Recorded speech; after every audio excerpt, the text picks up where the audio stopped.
Ay, sad kayo guys, no? So, pagkubi na ko sa ko ang sa issues ako ang Facebook profile o piktahan akong Facebook page. Oh, na-restrict ko. So, pakita na ko ninyo nga.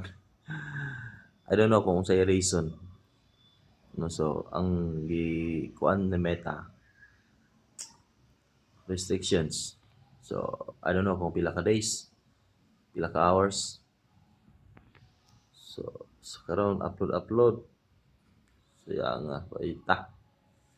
Ilang ba sinugma guys, maulian na ni. Di ko sure og pila ka adlaw ni or pila ka oras kaya naman ni sila mga kuan po sa tama, di ba? Kasi dahil 3 hours ra. So, tulog sa punta para may content na to ugma.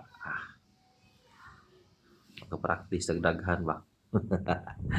So, mao ni nahitabo na ko guys, oh. Mao ni ang restriction nga gi gipataw sa kuha ni Meta. By the way, thank you gyapon Meta. At least lesson learned ba kung sa magaling sayop nako. So, ang taon ako reason why kailangan po siya why ngano na restrict ko. So, mao ni siya, oh.